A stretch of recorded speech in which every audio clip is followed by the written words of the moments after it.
आज ही क्लास में स्टार्ट करने जा रहे हैं अपनी प्रैक्टिस सेट 28 को। जैसा कि आप सभी को पता है, हम HPSC असिस्टेंट प्रोफेसर हिंदी साहित्य विषय से क्या प्रैक्टिस सीरीज चला रहे हैं, जिसमें हमने आपको काव्य शास्त्र इकाई करा दी है।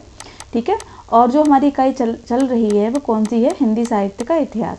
तो देखिए, हिंदी साहित्य के इतिहास में हमने आपको हिंदी साहित्य का जो काल विभाजन है उस संबंध में भी आपको क्लास बना के दी है। ठीक, जो विभिन्न विद्वानों ने किस हिसाब से क्या है काल विभाजन किया, तो उस पर भी क्लास आपको प्रोवाइड कराई। इसके साथ हिंदी साहित्य इतिहास लेखन की जो परंपरा में जो ग्रंथ है महत्वपूर्ण, उन विषय में भी आपको प्रश्न कराए हैं। साथ ही हमने देखिए आपको आदिकाल, रीतिकाल, भक्तिकाल पर क्या है क्लासें प्रोवाइड कराई हैं। अब जो हमारी क्लास चल रही है किस संबंध में? आपके आधुनिक काल से संबंधित हैं। किस काल से? आधुनिक काल से। तो देखिए, आधुनिक काल में भी हमने आपको भारत इंदु युग, ठीक है, द्विवेदी युग से संबंधित क्या है प्रश्न कराए हैं। अब जो हमारी क्लासेस चल रही हैं किस पर हैं? छायावाद पर। ठीक है, छायावाद पर।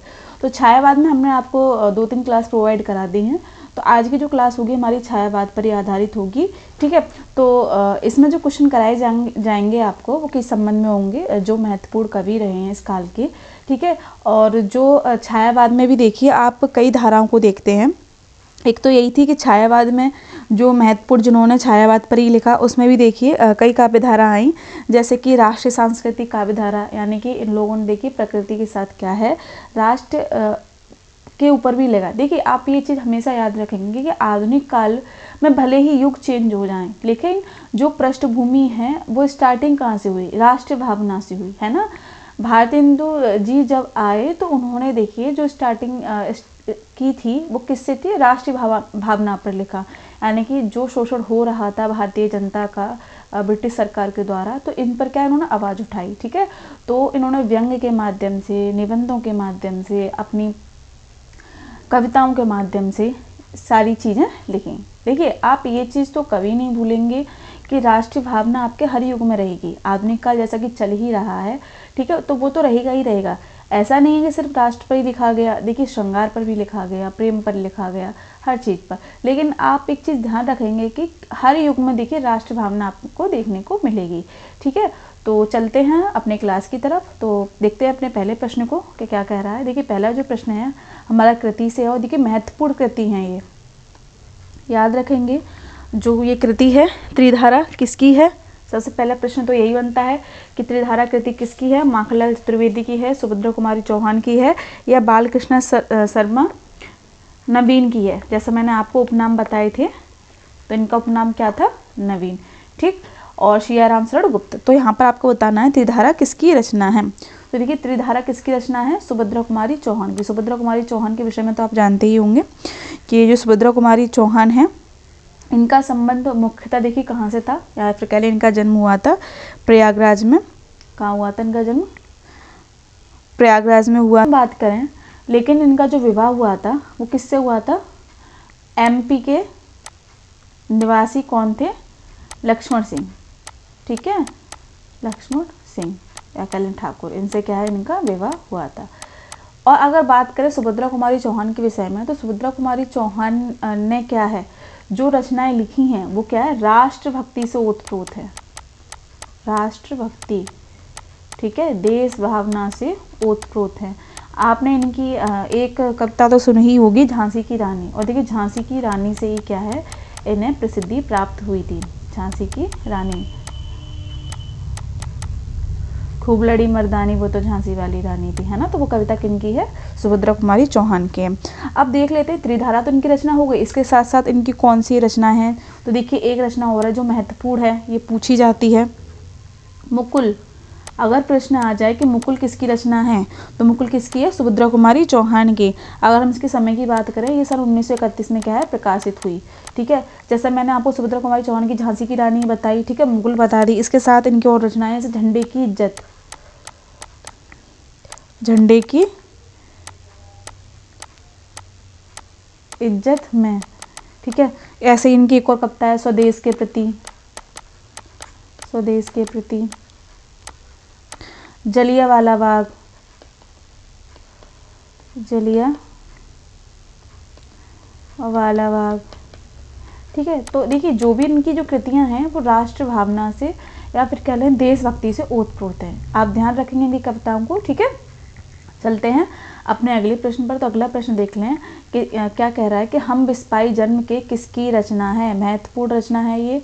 हम बिस्पाई जन्म की किसकी रचना ये पूछी जाती है। तो ऑप्शन देख लेते हैं, केदारनाथ मिश्र, बालकृष्ण शर्मा, नवीन नाम आप याद रखेंगे, इनका उपनाम है, या फिर कह लें सिया राम शरण गुप्त या माखनलाल चतुर्वेदी। तो देखिए, हम बिस्पाई जन्म के किसकी काव्य कृति है, बालकृष्ण शर्मा नवीन की, ठीक है। इसके साथ साथ इनकी और भी रचनाएं हैं, जैसे लिख लेते हैं कुमकुम,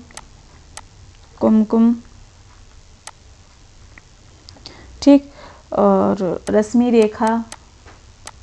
रेखा, अपलक, विनोबा स्तवन,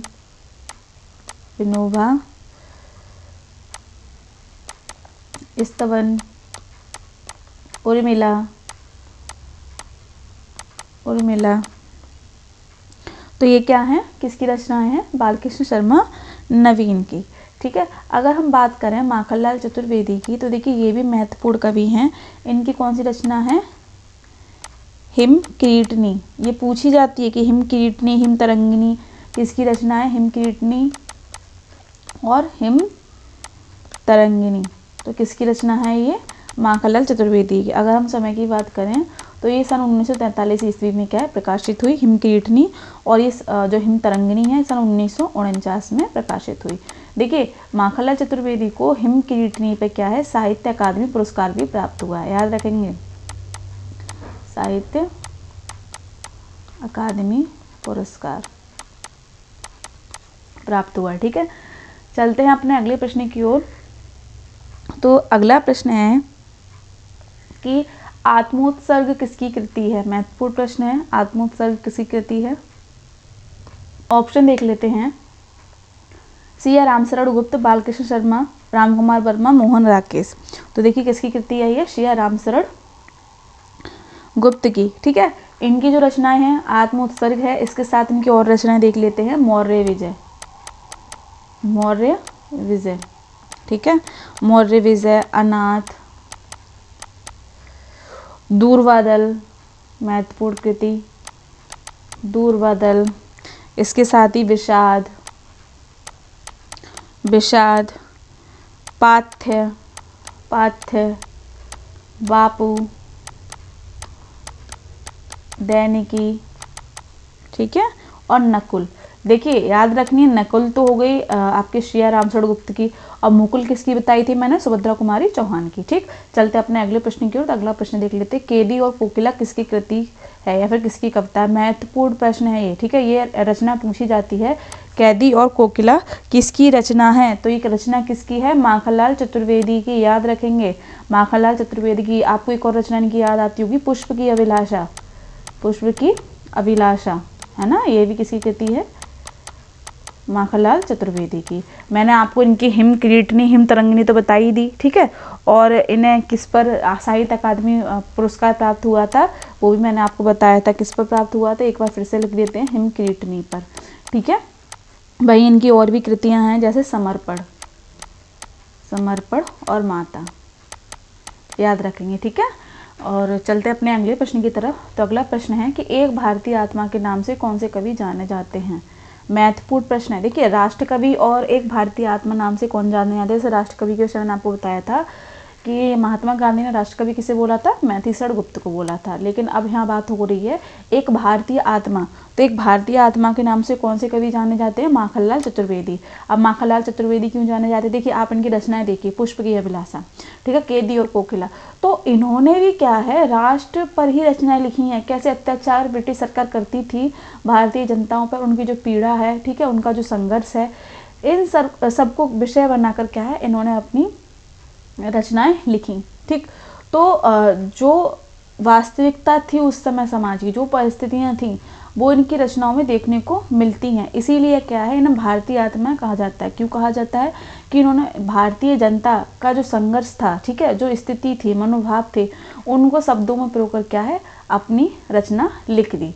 इसलिए क्या है, इन्हें एक भारतीय आत्मा कहा जाता है। अब देखिए आपके मन में चीज़ ये आ रही होगी कि लिखा तो सब नहीं था, राष्ट्र पर लिखा तो सब नहीं था।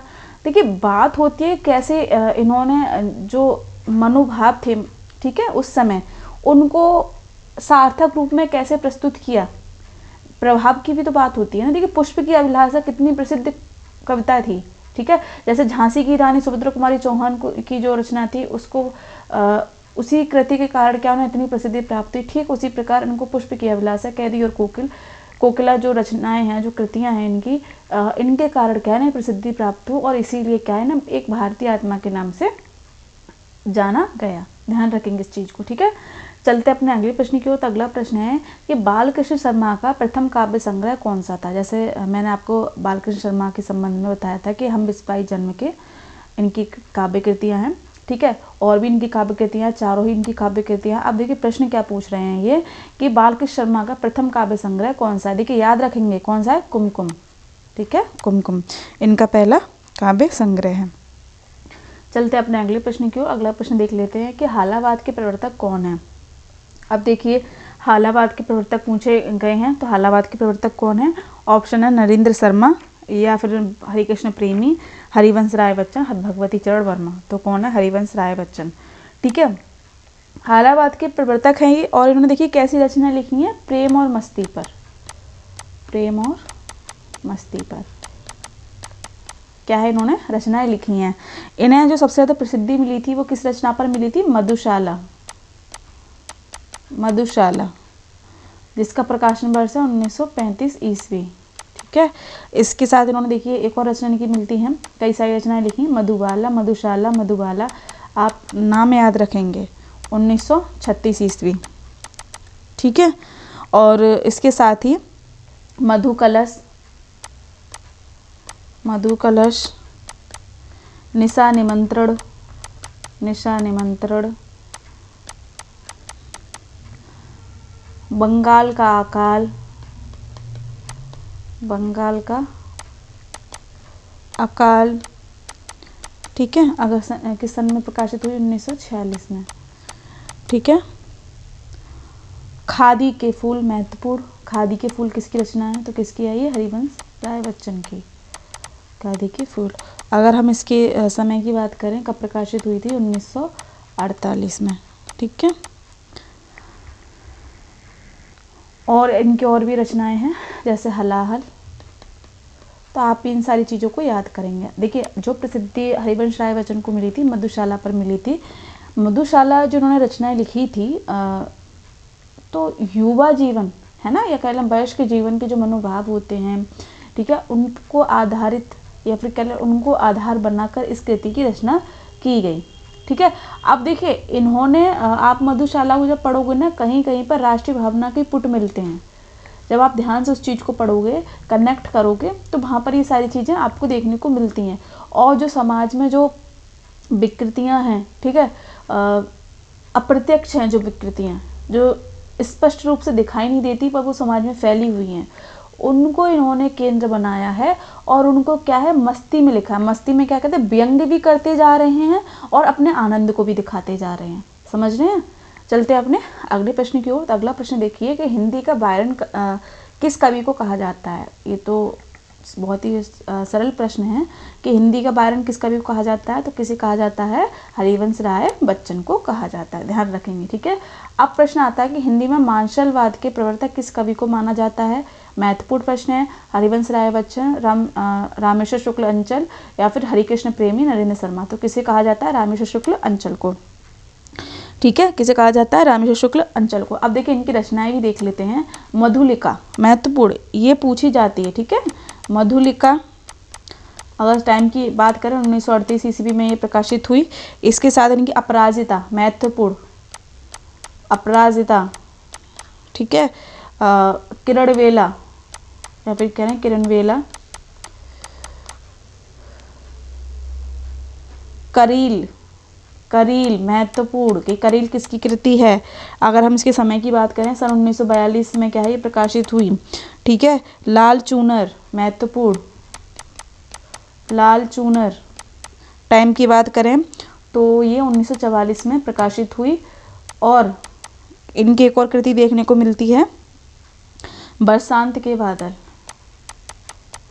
बरसात के बादल, ठीक, तो आप यहाँ पर ध्यान रखेंगे कि मधुलिका पूछी जा सकती है, सन 1938 ईस्वी में प्रकाशित हुई। वहीं बात करें अपराजिता की, तो यहाँ पर इनका भी टाइम लिख देते हैं, ये सन 1939 में क्या है प्रकाशित हुई। ठीक है, और जो आपकी किरण बेला है वो कब हुई थी, 1941 में। तो आप ये चीज़ें याद रखेंगे। ठीक, चलते अपने अगले प्रश्न की ओर। तो अगला प्रश्न है, अब देखिए अब अगला जो प्रश्न हमारे कथन पर ही आधारित है या फिर कह लें पंक्तियों पर आधारित है। तो देख लेते हैं, तुम भूल गए पुरुषत्व मोह में, कुछ सत्ता है नारी की, समरसता है संबंध बनी, अधिकार और अधिकारी की। देखिए अगर आपने कामायनी को ढंग से पढ़ा होगा तो ये प्रसाद की पंक्ति हैं। तो कामायनी में जब मनु होते हैं, पहले तो वो श्रद्धा के प्रेम में पड़ जाते हैं, ठीक है, लेकिन जब श्रद्धा प्रेग्नेंट होती हैं तो उनका मोह उनसे भंग होने लगता है। ठीक, तो वो फिर दूसरी जगह उनके मन में विकृतियां जन्म लेने लगती हैं और फिर वो क्या है दूसरी स्त्री की तलाश में, या फिर कह लें उन्हें वो चीज़ चाहिए होती है, आनंद चाहिए होता है, वो जो उन्हें नहीं मिलता है। तो फिर वो अपने आप को कोसते हैं कि मैंने श्रद्धा को क्यों ये किया वो किया, क्यों मैंने उससे शादी की, है ना, क्यों मैं ये गृहस्थी में पड़ गया, ये सारी चीज़ें।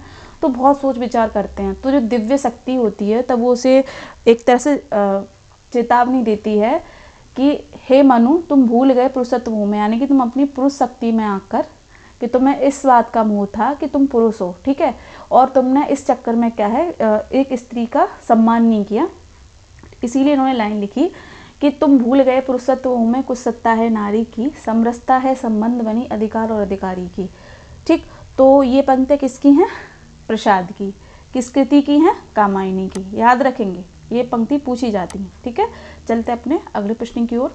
तो अगला प्रश्न है, सुंदर विहग सुमन सुंदर मानव तुम सबसे सुंदरतम। यहाँ पर देखिए जो ईश्वर की सबसे सुंदरतम कृति कवि ने किसको माना है, मनुष्य को, है ना, मनुष्य को कृति माना है। क्योंकि देखिए मनुष्य के अंदर क्या है, जो मानसिक क्षमता होती है, जो चेतना शक्ति होती है, चिंतन बनने की शक्ति होती है, वो जानवरों की अपेक्षा या कहें पक्षियों की अपेक्षा किसमें होती है, मनुष्य में। इसीलिए क्या है, मनुष्य को ईश्वर की सबसे सुंदरतम कृति माना जाता है। तो ये पंक्ति किसकी है, पंत की, सुमित्रानंदन पंत की। याद रखेंगे। चलते अपने अगले प्रश्न की ओर। तो अगला प्रश्न देख लीजिए। अगला प्रश्न कथन से है हमारा कि वर्तमान रहस्यवाद की धारा महत्वपूर्ण, देखिए ध्यान से, वर्तमान रहस्यवाद की धारा भारत की निजी संपत्ति है, इसमें संदेह नहीं। यानी कि जो रहस्यवाद है ये भारत की निजी संपत्ति है ना, कि जितना अध्यात्म भारत में देखने को मिलता है, जितना रहस्यवाद भारत में देखने को मिलता है, वो अन्यत्र कहीं नहीं मिलता।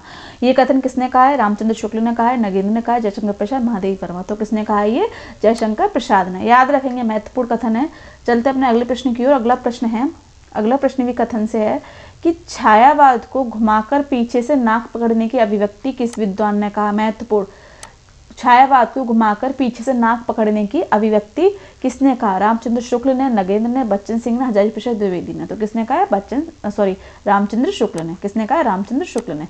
देखिए आपको जो प्रश्न हम दे रहे हैं वो एक तरह से कहें कि 2-3 किताबों को पढ़कर तब हम ये ऐसे क्वेश्चन आपको दे रहे हैं। ठीक है, जरूरी ही नहीं जो क्वेश्चन चलते आ रहे हैं बेसिक क्वेश्चन अब वो ही पूछे जाएं। जैसा आप एग्जाम पैटर्न देख रहे होंगे, कथन, महत्वपूर्ण बिंदु, और इससे प्रश्न पूछे जा रहे हैं। तो इसी हिसाब से क्या है, हम आपको यहाँ पर प्रश्न रख कर दे रहे हैं। ठीक है, बस आपको करना क्या है कि आपको रिवीजन करना है इनका।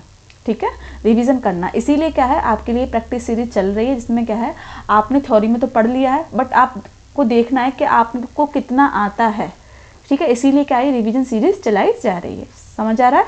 चलते अपने अगले प्रश्न की ओर। तो अगला प्रश्न है, ये भी कथन पर आधारित है कि एक मधुरतम व्यक्तित्व का आरोपण कर उसके निकट आत्मनिवेदन कर देना इस काव्य का दूसरा सोपान बना, जिसे रहस्यमय के कारण ही रहस्यवाद नाम दिया गया। देखिए यहाँ पर कहना क्या चाह रहा है, जिन्होंने दिया है, ये कहने ये चाह रहे हैं कि देखिए छायावाद क्या है। जैसे मैंने आपको बताया कि छायावाद में अगर रहस्यवाद देखना है तो आप किसकी रचनाओं में देख सकते हो, महादेवी वर्मा के रचनाओं में क्या है, रहस्यवाद आपको उत्कृष्ट श्रेणी में मिलेगा। यहाँ पर वही बात महादेवी वर्मा ने ये इस कथन में कही है, और ये कथन किसका है, महादेवी वर्मा का। पहले समझ लेते हैं क्या कहती हैं कि एक मधुरतम व्यक्तित्व का आरोपण कर उसके निकट आत्मनिवेदन कर देना इस काव्य यानी कि छायावाद का दूसरा सोपान बना। इन्होंने वही बात कही जो इनकी रचनाओं में मिलती है कि ये अपने प्रेम को अज्ञात प्रियतम का नाम देती हैं, यानी कि इनके मन में किसी प्रियतम के लिए प्रेम है तो कभी तो ये अध्यात्म से जोड़ देती हैं, कभी ये अज्ञात कह देती हैं, है ना। तो ये वही बात यहाँ कह रही हैं कि एक मधुरतम व्यक्ति, यानी कि अपने मनोभाव के अकॉर्डिंग इन्होंने एक चरित्र का निर्माण कर लिया। अब उसके लिए ये मन में प्रेम रखी हुई हैं और फिर किस तरीके से उसके सामने आत्मनिवेदन कर रही हैं, यानी कि अपने प्रेम को प्रस्तुत कर रही हैं, ठीक है। तो इन्होंने क्या है, जो ये विशेषता है वो किसकी मानी है, छायावाद की, ठीक है। तो इसीलिए इन्होंने कहा है कि जब आत्मनिवेदन किया जाता है एक ऐसे व्यक्ति को मन में धारित कर कर या समाहित कर कर जिसकी कल्पना की जाए, ठीक है, वो व्यक्ति है नहीं, बस उसकी हम कल्पना कर रहे हैं कि वो अज्ञात है और उसके प्रति हम प्रेम व्यक्त कर रहे हैं, आत्मनिवेदन कर रहे हैं, अपना सर्वस्व न्यौछावर कर रहे हैं, तो ये क्या है, रहस्यवादी तो है। या तो आप नाम डिक्लेयर कीजिए, जब नाम नहीं बताया जा रहा, कभी आप ईश्वर से जोड़ देते हो कि निराकार ब्रह्मा है वो, कभी खुद अज्ञात प्रियतम है वो, मेरे मन का ये है वो, है ना। तो ये सारी चीज़ें क्या है, रहस्यवाद को जोड़ती हैं। तो ये कथन किसने कहा, महादेवी वर्मा ने कहा, और ये अपनी ही जो इनकी कविताएं हैं, जो रचनाएं हैं, जो इनकी विचारधारा है, उसी के अकॉर्डिंग देखिए इन्होंने क्या अपने विचार को प्रस्तुत किया है शब्दों के माध्यम से, ठीक है। तो एक मधुरतम व्यक्तित्व का आरोपण कर उसके निकट आत्मनिवेदन कर देना इस काव्य यानी कि छायावाद का दूसरा सोपान बना, जिसे रहस्यमय के कारण ही रहस्यवाद नाम दिया गया। तो ये कथन किसका आया है, महादेवी वर्मा का। तो आज की क्लास में देखिए हमने आपको 15 क्वेश्चन कराए, जिसमें हमने जो छायावाद की जो अन्य धारा देखने को मिलती है, राष्ट्रीय काव्य धारा, है ना, और ये सारी चीज़ें उससे संबंध में जो महत्वपूर्ण कवि थे उनकी रचनाएं कराई। इसके बाद हमने आपको कथन कराए। अब देखिए जो हमारी अगली क्लास होगी छायावाद पर ही आधारित होगी। इसमें क्या है, छायावाद के संबंध में, ठीक है, छायावाद के संबंध में जो महत्वपूर्ण कथन होंगे, विद्वानों ने जो महत्वपूर्ण अपनी विचार रखे हैं उस संबंध में हम क्लास कराएंगे, क्योंकि हमारा प्रयास यही है कि आपको ज़्यादा से ज़्यादा कथन कराएं, है ना। तो अगली क्लास जो हमारी छायावाद पर ही आधारित होगी, जिसमें हम छायावाद से संबंधित महत्वपूर्ण कथन और जो रचनाएं हैं, जैसे आपकी कामायनी हो गई, ठीक है, कामायनी हो गई, और निराला की जो कृतियां हैं जिस पर अन्य विद्वानों ने क्या क्या मत रखे, उस संबंध में आपको क्लास देखने को मिलेगी। तो अगली क्लास हमारे कथनों पर ही आधारित होगी, ठीक। तो ऐसे ही अगर आपको इस क्लास में कुछ समझ में नहीं आ रहा है तो आप कमेंट बॉक्स में लिख सकते हैं कि हाँ हमसे क्या चीज़ छूट रही है, तो उस पर हम आपको काम करके बताएंगे, ठीक है। और मिलते हैं आपको अगली क्लास में अपने 15 क्वेश्चन के साथ। तो जैसा मैंने आपको बताया छायावाद पर ही आधारित होंगे, कथनों पर ही आधारित होंगे, तो बने रहे अपने चैनल के साथ। बहुत बहुत धन्यवाद।